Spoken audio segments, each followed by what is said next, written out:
It's with great pleasure for me to say this, actually. Can we have a huge round of applause for this year's winner of Strictly Come Dancing, Mr. James Phelan. How's it going? Hello, mates. How are you doing? Have a swig on you.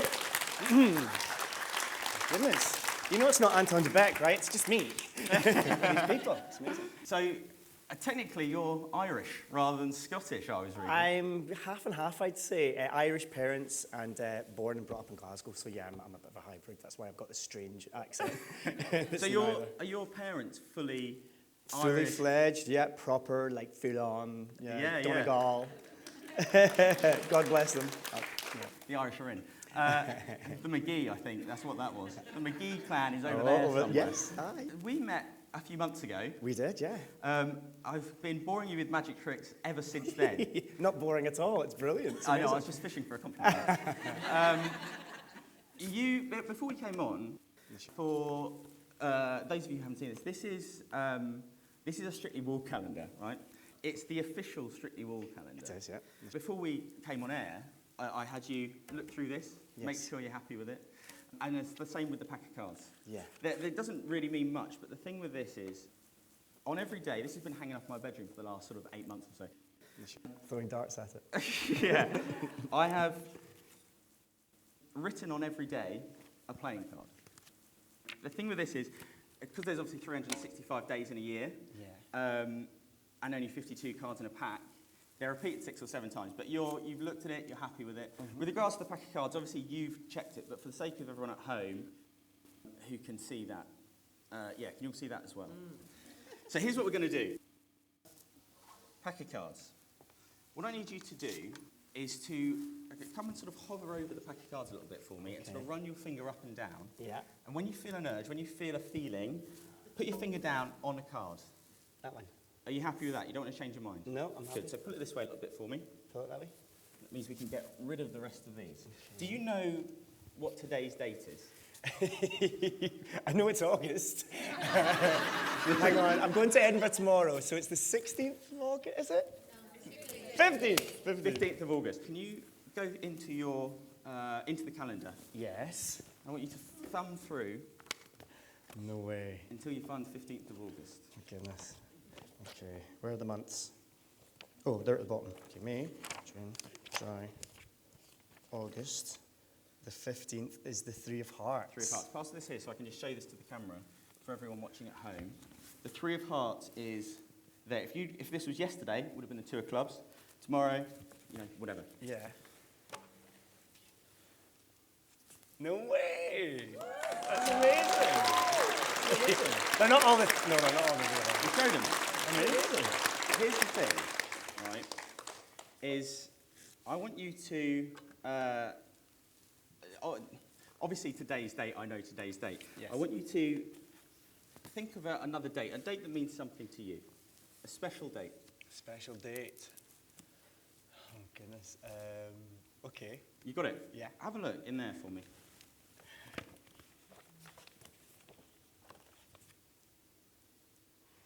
Okay. So what's the date you're thinking of? It's the 25th of December.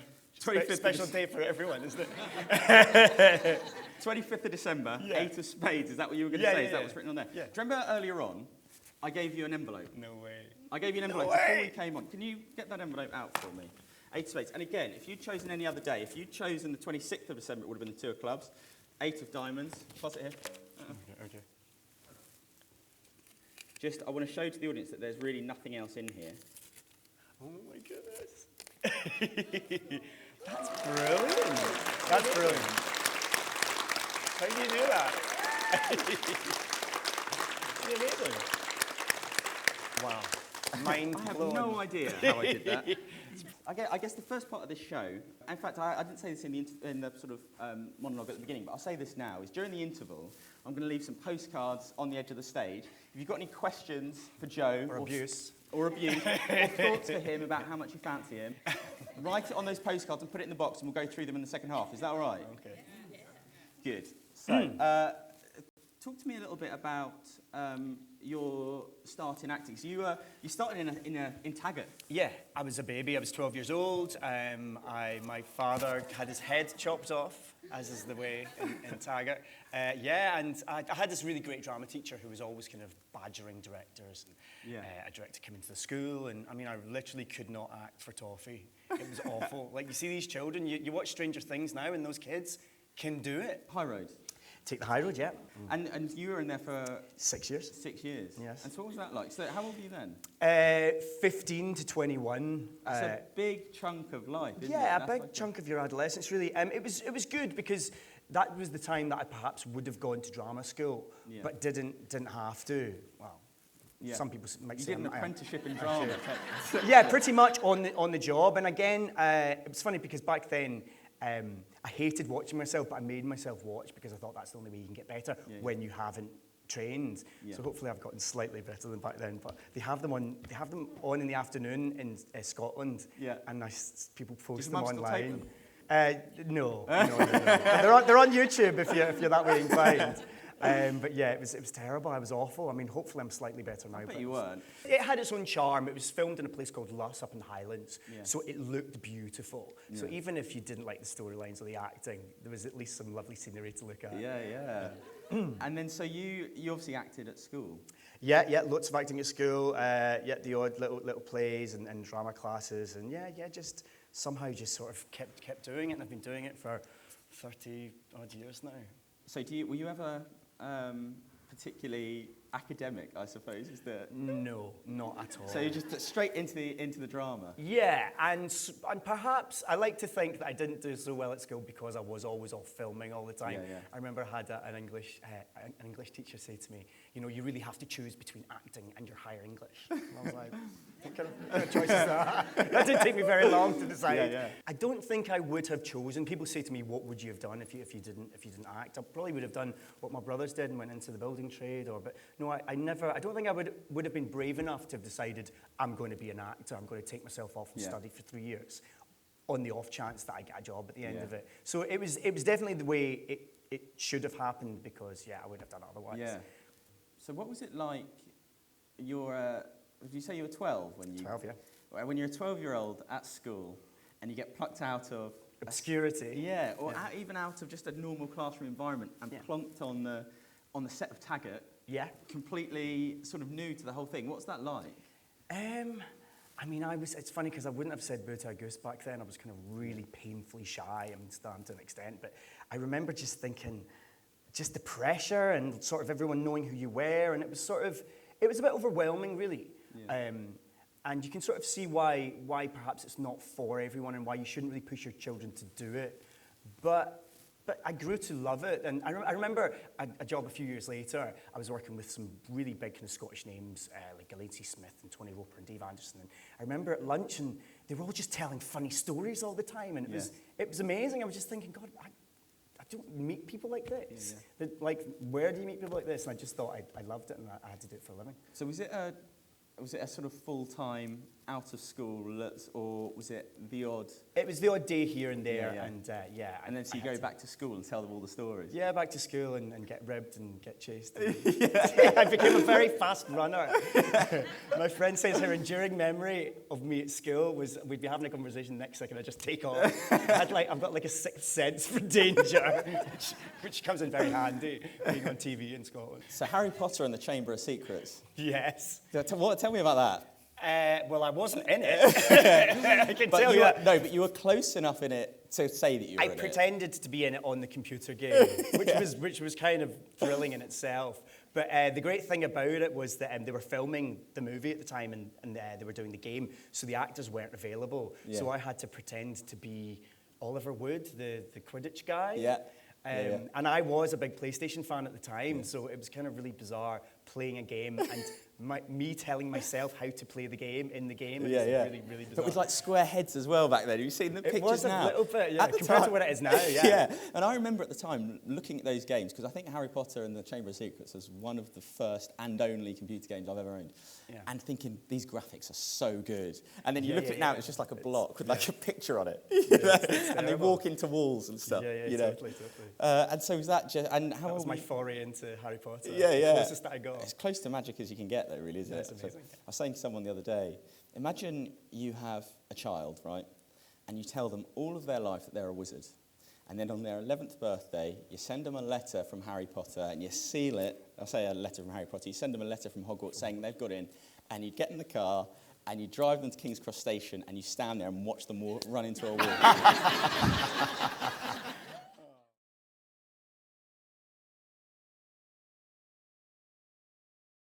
What was the first job that you got that you were really, like this is the one that I've worked for, the one that I really wanted? The one that springs to mind is when I got into the musical Rent in the West End. Yeah. It had just won Tony Awards on Broadway, and it was... the great thing about that show is you don't have to be a great singer to be in it. It's they want you to be able to act and sing a bit, hopefully. Yeah, yeah. So I think that's how I managed to sneak in the side door. Yeah. But that was an amazing job. That was definitely one that I thought. How long were you doing that for in the West End? A year.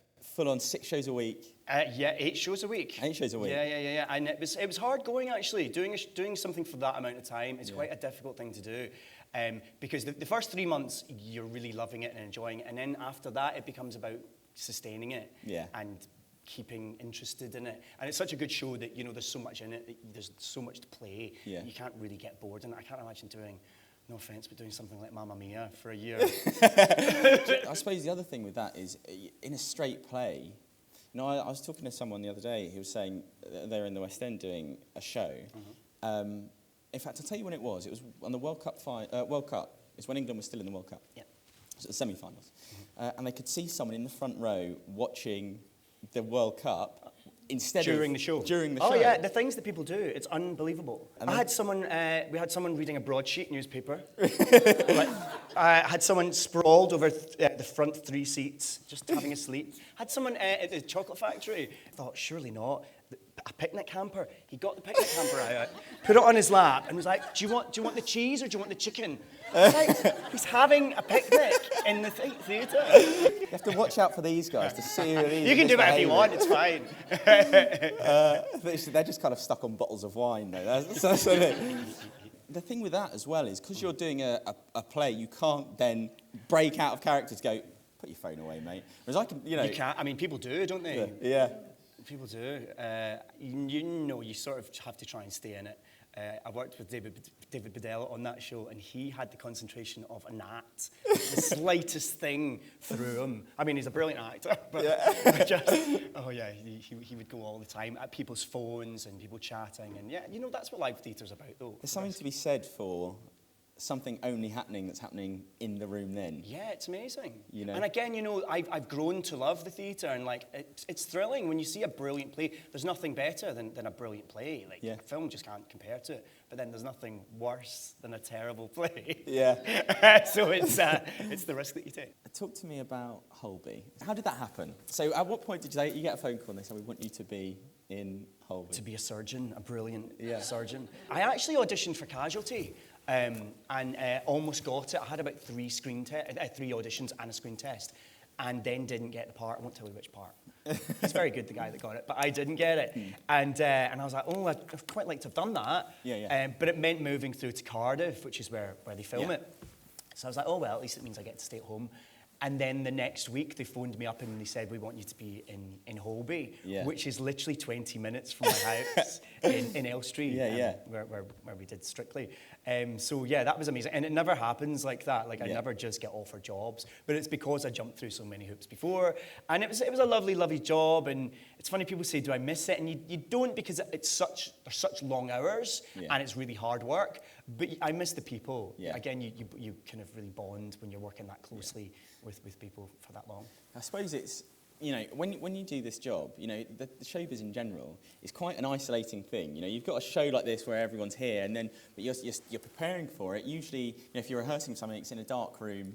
You know, no lights. You're wearing your blacks. You know, that kind of thing. And so, I guess with a job like something like Holby, where you've got a whole sort of social structure again, it's nice. It's like being in a proper workplace almost. Yeah, you know? Absolutely. And it's funny because all the guests that would come on, without fail, every one of them would say, this is one of the nicest jobs that I've ever done. And it sort of freaked me out in the beginning. Because I was like, why is everyone so happy? Like, it was just kind of really odd.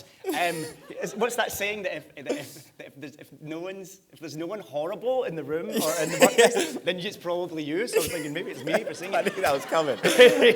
But it was just because everyone got to go home to their bed every night. It makes such a difference, especially being an actor, because you're all around the country most of the time. You're in Leatherhead one day and Epsom the next, and traipsing around, and it's just it was just that, and you know, it's a big hit. It's a big show on the BBC, and it's a pleasure to be on. And so did you know, because obviously while you were on while you were on Holby, your character evolved quite a lot, I suppose. How much of your character did you know when you went into it? When they rang you up and said, we want you to do this, this is who we want you to be? Yeah. Did you know that before you jumped into it? They have a vague idea of where your character's going. I knew I had a wife. I knew she would appear at some point. A bit awkward, really, that now, isn't it? Yeah. I knew she was from Malaysia because we'd worked there before, and I sort of had lots of phone calls of talking to the wife, and I was like, okay, so she's going to turn up at some point. But then when she did, she started having it off with one of the other doctors.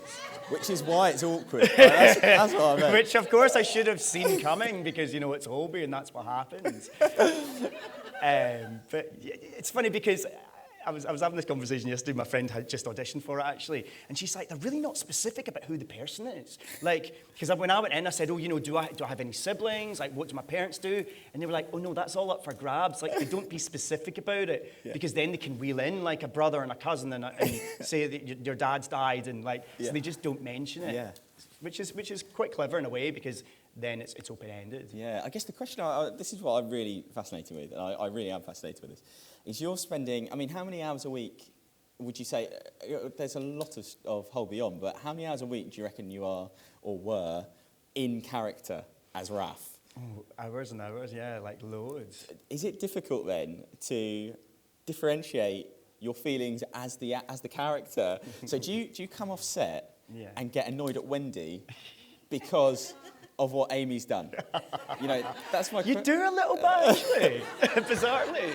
And if you're, of course, if you're like playing a scene where your wife's leaving you and your marriage has gone to pot, you do come away feeling a bit down because you've been tapping into that and you've been crying all day. Yeah. And it's quite hard to, sometimes it can be quite hard to shake it off. I'm not all method, I don't like to live in character all the time, going around with like a stethoscope, like prescribing stuff to people. But yeah, now and again, I would find I was being a bit bossy and I'd go, oh, Raph, here again. It's funny, you can just blame the alter ego. Yeah. In my first episode, I made an ECMO machine, which is basically something that keeps you alive when you're dead. Yeah. It warms your blood and pumps your blood. And I made it out of like a bucket and like some tubing. And so he would do like some crazy stuff. So it was quite out there. Just ruined my second half because that's why. That's what we're going to do. Stole my trick. I had to see an extracorporeal membrane oxygenation pump in my first episode. I was like, thanks very much. Let's say that again. Extracorporeal membrane oxygenation pump. Do you know what that is? I do, yeah. It's an ECMO machine, yeah. How good would you say your medical knowledge, because you did it for 3 or 4 years. Oh, goodness. It's probably not very good. It's about half a medical degree, essentially, in terms of hours done. Yeah, but it's all short-term memory. It's not in there for very long. And as an actor, you learn it and then you just clear it out. So a week later, I wouldn't know what I was talking about. I'm going to try something with you. Oh, no. These are illnesses, right? And I want you to tell me whether they're real or whether they're fake. Okay. This is purely to test your medical knowledge, all right? How little I actually know. So, Alice in Wonderland syndrome. I think I've got that. Yeah, Keep disappearing down holes. No, that can't be real, can it? I wouldn't have thought so. Is that your final answer? Yeah, no. Real. Is it real? Got someone in the audience who knows what it is. Yes. Hallucinations is what it causes. It's like a hallucination and distortion, that kind of thing. I don't even know how to pronounce this. Amoria phlebitis. Amoria phlebitis. That's something to do with phlegm, I'd imagine. It's not. It's stabbing pains in the stomach is what it is. Okay. So it's real. It's from The Simpsons. Okay. Really not doing very well. I definitely have this, where this is real or fake. This is misophonia, which is a reaction, like a reaction to sounds, so people chewing, like a negative reaction to sounds. To sounds, yeah, I think that's real. That is real. Okay, and okay. this is all over Facebook at the moment. Apparently it's a genuine psychiatric disorder to not like the sound of other people chewing. This is called jargon aphasia. So it's basically you're saying random words, but you think they make sense. Oh, so, oh. Okay. Well, who's I laughing? think I've got that Is one as well. me? Yeah, that's real. Yeah, that is real. That is real. The suds causes sneezing of bubbles Sneezing of bubbles. and change of skin tone, apparently. Sounds kind of gross. Yes, it's real. SpongeBob SquarePants, that one. Also, brewery syndrome. This is where I've heard of. I think we had this on Holby, where you make alcohol in your stomach. Yeah, that's real. So you make alcohol in your gut and get drunk off it yourself. Yeah, because they thought that they were an alcoholic person, and it just turned out they were making their own Which is alcohol. weird, right? God, isn't that good? This is called pseudo-lectioaphasia. And this is, you think you can read things, but you're reading them wrong. Oh, I've probably got that too. Yeah, that's real. That one's fake, but the reason that one's fake is because I came up with this idea. I can get you to mimic the symptoms of this, basically by changing your mental state. Right? Simple as that. You're not going to do this to me, are you? What I need you to do for me is I'm going to get you to read these words out. But before you do that, Yes. I need you to sit back on your chair and get yourself comfortable. Okay. And arm out in front of you and clench your fist as tight as you possibly can. You can read that, yeah? Keep that tense. So what does that say? Spell it out, actually. It says D-U-M-P-L-U-G.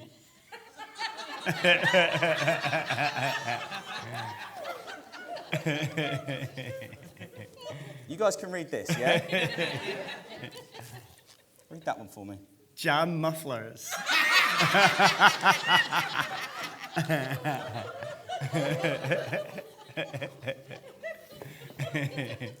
Can read this? Yeah. Jokey penile. Are you sure? Do you want to give that one a go again? Jokey penile. I mean, it's a little bit offensive, really, isn't it? How about this? Edutactan. Edutactan. What does that say? Try it again. Well, now I know it says education, but it still looks like edutactan.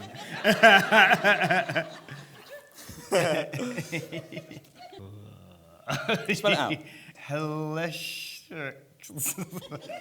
Helishux. Helishux. Yeah.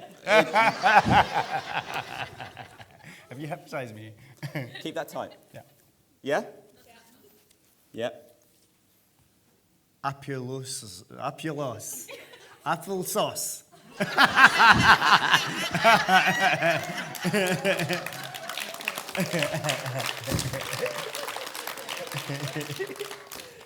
One more time. Applesauce. Okay. Applesauce. Just to be sure. What does that say? Jam mufflers. Brilliant. I don't know what you did, but... Yeah, you're all relaxed. Yeah. Good. So, let's go through these one more time. So, Dancing. easy, right? Yeah. Clench your fist. Helishux. Put that down. Hilarious. Yeah, good. There we are. Hilarious. This one. James Phelan. Easy. Joe McFadden. Applause. There we are. Well done. Peculiar. Weird. Magic. So your name's Jam Mufflers now. Obviously, we'll wrap up on the Strictly stuff. Yes. Not on the Strictly stuff, on the Holby stuff first, because tell me what it was like. So when did you find out how you were going to go? You know, to the point where there was no chance of coming back ever if you fancied it? And all that kind with of Holby. Yeah. Well, when I went in and had the chat about me going, they said, yeah, we're going to kill you. And it's funny, you have such mixed emotions because you want to have a dramatic exit. You don't want to get in the back of a taxi and like wave and it to be really boring. Yeah. But at the same time, it would be nice to have kept the door open. But they said something which was kind of, I don't know, it's completely untrue, but it's quite nice to hear that. They said, you know, we only kill the people that we care about. I was like, okay. Right, no, it's like, it's flattering because it means that the audience will care. And hopefully they did. Yeah, I'm sure and they it was, did. it was a really gruesome death. And it was completely shocking as well, because you don't see him for the whole episode, and then you find he's in a lift, and it's not a good ending. He's in a pool of blood, and we won't go into too many details, but it's. Do you remember at the Strictly Rap party for the tour, and I was talking to you about something similar to that? Yeah. And you said to me you got to go to your own memorial. Yes. And what was that like? It was bizarre. Was it? It was really, really odd. Yeah, because they filmed some of the funeral stuff while I was still there. Yeah. So I walked down the corridor and all of a sudden there was a shrine with lots of photos and some really nice messages. Yeah. I was going straight onto Strictly, so it was the way to do it. If you're going to leave, you want something nice to go onto, and it couldn't have been a better job to go onto. Tell me about the phone call where you found out you'd got Strictly. When I first met them, I was like, oh, well, I can't do that. And I have this with auditions, even when you don't really want it, the minute you walk out the door, I really wanted it. It's like rejection. You think, well, I hope they want me. Yeah. And the more you don't know, the more you want it. So by the time I found out, it was amazing. It was really kind of thrilling and mind-blowing, but then instantly the worry set in that I'd actually have to do it. And the nerves, and now I don't know who my partner's going to be. Yeah, and also you can't tell anyone. Yeah. You're like sworn to secrecy. Did you keep that, or did you tell your family? No, I didn't. I told some friends, but very late on, because I knew they wouldn't speak to me anymore. Yeah. Like a couple of days before it was announced, I told a couple of mates, I told my mate Maggie. Because when I was in the running for it, and I actually had to audition with Katya, I told a couple of people, and it went round like wildfire, especially at Holby. Yeah. So I then had to go around going, oh yeah, I'm really sad. Please don't mention it. Like I did really happy. So then, they said they will never trust me ever again. But also, I suppose, you know, the papers, as soon as they get a whiff of it, you know, it's then hard to deny it. You know? And you want it to be a surprise. You know, you check your Twitter every day trying to find out. You don't want the secret ruined. It's like ruining Christmas. It's sad, it's not real.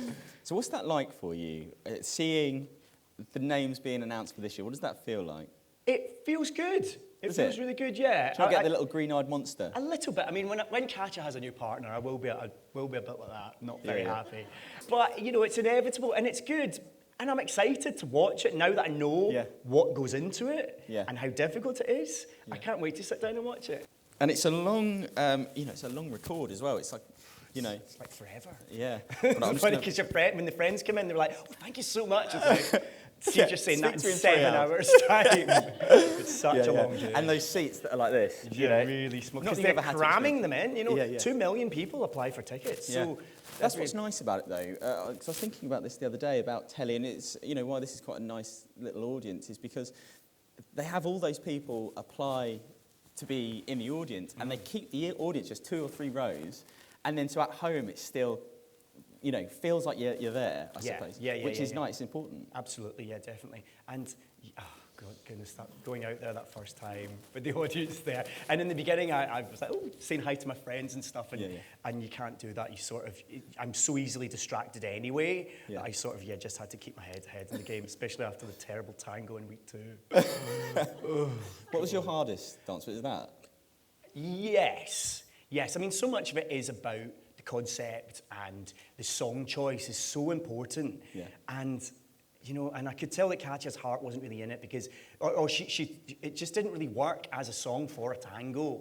Yeah. But we did our best, and I went out there and I just completely lost the steps. I got distracted by a bit of sparkle somewhere. She kept shouting 7. She was like, 7, 7. I'm supposed to do something on 7. I was like, I don't know what that means. And it was only 2 seconds, but it was the longest 2 seconds of my life. Yeah. I heard you talking about, obviously as an actor, used to the stage and the dress rehearsals. If you have a bad dress rehearsal, you have a good show. Yeah. And it's a similar thing with Strictly. Absolutely. Yeah. Completely. And Katja found this quite hard to get her head around in the beginning because if I had a bad dress rehearsal, which I usually did, it went all right in the evening. I had a great dress rehearsal the day of the... No, I didn't actually.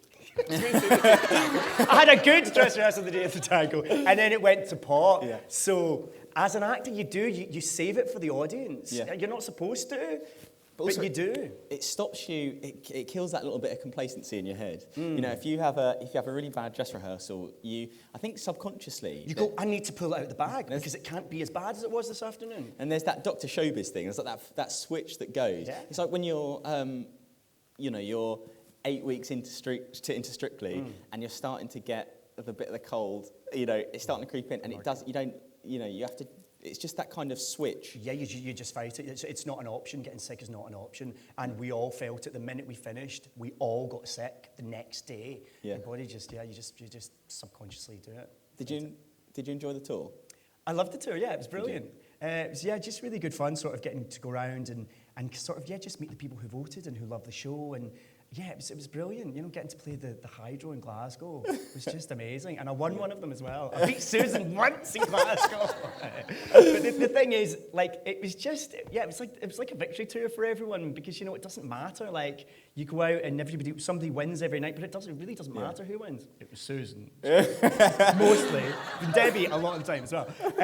But yeah, it was a really lovely experience. Yeah. I suppose it's weird. I guess sort of growing up in Glasgow, you go and see, I don't know, give me a name. Big bands. You go Take see the that. Rolling Stones at the Hydro, Yeah. and there's us dancing around in little soldier outfit. Would you ever, or do you still, I should say, dance ever? Not so much. I keep meaning to do it because I keep getting asked this question. I've been to a couple of classes, but it's not the same. No. Because you don't have someone barking at you and hitting you with things. But if you also, get it's it hard wrong. to compete, isn't it? If you've just come off Well, it's Strictly. weird as well because they're like, that's that guy from Strictly, up the back, with 2 left feet. Where's that glitter ball, mate? I did an audition a couple of weeks ago. I had to do a few little simple steps, and I just couldn't do it. I was like, oh yeah, I remember this. I can't actually remember steps. Yeah, it's like. Yeah. Do you have that thing now where you're at weddings or you're at parties and then the dance floor's there and you have people going, go on? Yeah, worse than that. We were at the Olivier's earlier in the year, and at the after show party. All the Strictly, all the winners throughout the years did this dance together. Yeah. And we were dancing at the party afterwards, and this woman came over and said, "You're not very good, are you?" I was like, "What?" So people feel like you just tell you a bit rubbish. I'm like, I need my choreographer. I can't do it on my own. Amazing.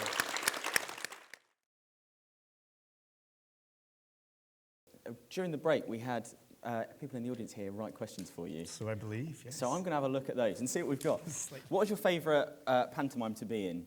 Cinderella. Cinderella? Yeah. It's the one that everyone, every little girl wants to go and see Cinderella. It's very difficult to have a flop with Cinderella. It's the most popular pantomime. When did you find out about Strictly before the show? When did I find out I was doing it? Yeah, how long before? Not very long, actually. I was quite a late signing, I think. I think somebody else pulled out, maybe. I only had about 3 or 4 weeks till we started.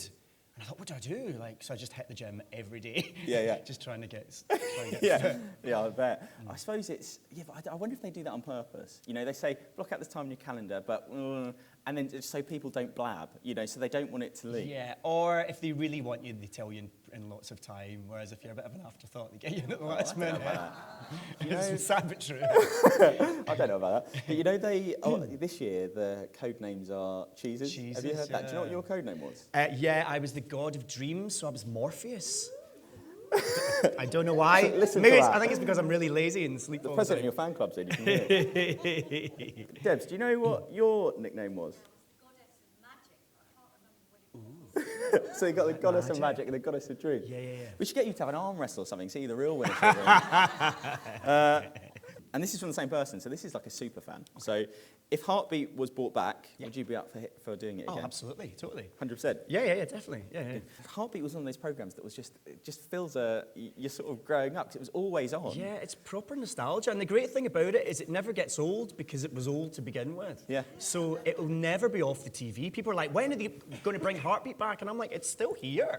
It never went anywhere. Yeah. Every couple of years, my ones are back, my episodes are on again. So I feel like I'm still in it, even though I don't get paid anymore. Someone says, what's on the horizon for you in terms of what you'd like to do? There's a couple of things kind of bubbling. It's funny, doing a show like Strictly and Holby, you get a bit spoiled because, the production's so good and they look after you so well, and I'm quite enjoying just sitting around spending my money, really, to be honest. I suppose I will go back to work at some point, and there are some things in the new year, but yeah, I'm quite happy to have the next few months off. Do you believe in the Strictly curse? Absolutely not. Definitely not. Strictly's like any workplace. You go to a library, you go to a hospital. I'm sure the police are all bonking each other. Do you know what I mean? if you spend enough time with the same people, that's going to happen. Yeah. So I don't think there's a curse, and I think that going into a show like that, if your marriage falls apart, then perhaps it wasn't such a great marriage. So I don't believe in a curse at all.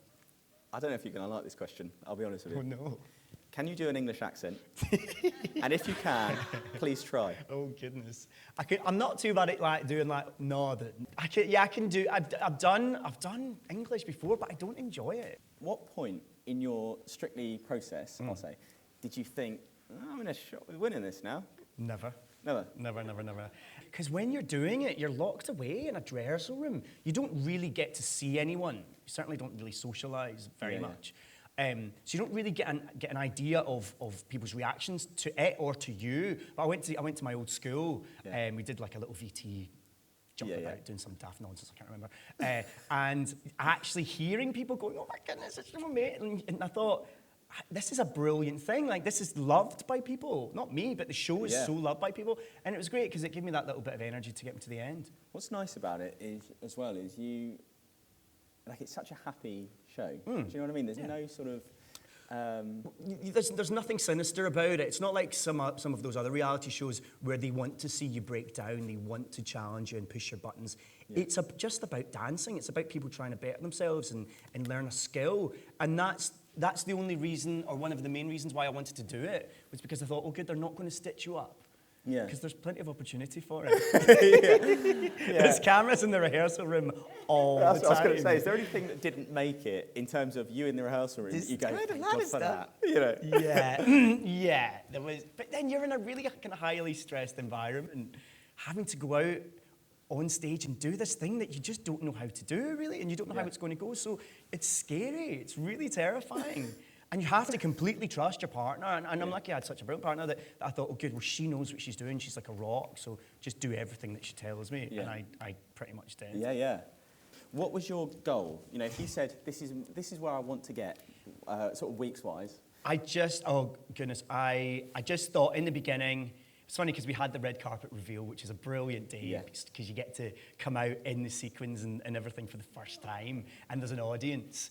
And that was really brilliant. But Digital Spy did this thing of here's the 15 contestants, and they listed every single person except me. And I thought, and a paper ran it as well, and I was excluded from that too. And the Digital Spy then ran it, and I thought, oh, I'm not even in the running. Like, I'm literally not even listed. So I just thought, don't go first. And poor Chizzy, bless her, somebody had to do it. And who wrote the pantomime question? Is that you? Oh, is it you? This is your life is in his hands right now. I'll tell you why. Think of a playing card for me. Okay. Any card you like. You got it? Yeah. Do you want to change your mind? Yes. You do. Tell me what you want. 7 of diamonds. 7 of diamonds. Are you sure? Yes. Because here's the thing, right? This is a giveaway. whatever on the back of the card that Joe said, you'll win as a giveaway. In fact, my checkbook's around there. We saw it earlier on. Whatever is on the back of, you say the 7 of diamonds. 7 of diamonds. So if you had said the 9 of hearts, Yeah. £4,730 is what you'd be going home with in a cheque. I can't promise it won't bounce, but you get the idea. 2 of clubs would have been £2,007. £508 if you'd chosen the 6 of clubs. And the same this end, so 10 of clubs, £105. Not a huge amount, but it's still a nice amount. Yeah. 8 of diamonds, that'd be nice, 239 quid, wouldn't it? You get the idea anyway. Yeah. So what was the card you said? 7 of diamonds, wasn't 7 of diamonds. That's a shame. I think I don't need a checkbook for that. Wow. There we are. Let's have a little look. Wow. There you are. Hey. There you Don't are. say we're not good to you. Brilliant. I'm trying to remember what else I wanted to talk to you about and what other magic stuff I wanted to do for you. So there was that. I'll start to wrap things up a little bit now. So have you had a good time anyway? Yeah, Have very you enjoyed nice. the chat? It's great. The magic has been amazing. I've tried to tie it in a little bit to you and Strictly and your doctory stuff. This I should give away, shouldn't I? I can get you to sign it and go give it on. away. We'll come to that afterwards. Just a couple months left. Yeah, exactly. Exactly. Put it in a frame or something. The question I have here is, we were talking earlier about Strictly and the cruises. You did a Strictly cruise. Yes. How was that? It was amazing. Yeah, it was really, really great. Because I'd never wanted to go on a cruise before. It's just, it's just been stuck on a boat. It seemed like it was not going to be a good holiday. It's brilliant. Like, it's the only holiday that I want for the rest of my life. You're literally just lying there getting taken to, like, Rome and Florence and Saint-Tropez and food and alcohol. And everyone's so happy. And it was brilliant. I'd recommend it to anyone. I'm going to continue this conversation in a second, but I need to do something with you. I want you to give me a couple of numbers. And I need you guys to remember these for me, if that's all right. So we're going to come up with 4 numbers. Yes. Yeah? Have you got your phone on you as well, by the way? I do. Good. We don't need it for anything other than to look up a phone number in a minute. Okay. But can you think of, and say it out loud, actually, a number between 1 and 4, inclusive? 3. 3. Are you sure? You don't want to change your mind? No. Are you sure? So 3. Yeah. And then the next one, just because I know a little bit about this, and I'll explain what this is for in a minute. A number 1 or 2, it's up to you. 2. So 3, 2, Yeah. The next 2 numbers are between 0 and 9, so completely free choice. So 3, 2, and then a number between 0 and 9? 8. So 3, 2, 8, and the same thing again. 3. So you can change any of those numbers if you'd like to. No. You wouldn't? No. Okay, so 3, 2, 8, 3. Obviously, when you go on a Strictly cruise, or on any cruise, you have to go down to Southampton and get on a ship. When I go on cruises, there's a hotel I stay at, which is Portsmouth, Southampton way, which is called the Queen's Hotel in Southsea. And so remind me of the numbers. 3, 2, 8, 3. I booked a room. In fact, can you get your phone up for me? And I want you to Google the number for the Queen's Hotel in Southsea. No way. Queen's.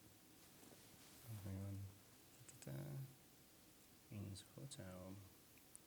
So here's what we're going to do, is we're going to phone the hotel. Yes. And we'll come to that in a second. So have you got it, yeah? I've got it, yeah. You got the number. So read me the number. 023 023 9282 9282 2466. 2466. Now, I've already got this number saved in my phone, but that's the number there, yeah? And I'm going to ring this, and I want you to... In fact, let me get the microphone as well. And I'm going to hold this up. I want you to talk to this hotel, the receptionist, and when they answer, I want you to ask for reservations. Does that make sense? I'll sort of keep up to date with you on what you need to ask them after that. Does that make sense? Ask for reservations, okay. So, let's call this. I'm going to come stand next to you just so you can hear this.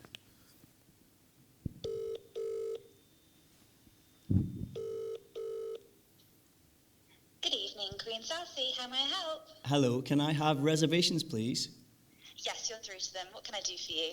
You need to tell them your name and ask them if they've got a room booked for you. Hi, my name is Joe McFadden. Do you have a room there for me? One moment, I'll check for you. So you've got to remember this, right? You didn't know you were going to do this. I also didn't know what numbers you were going to be saying. This is from earlier on today. Yes. Hello, sir. Yes, hello. Yes, hi. Mr. Phelan booked a room for you in that name earlier this morning. What number? In fact, don't. Yeah, ask her what Which room is it, please? Which room? Oh, he specifically asked that you go in room 3283.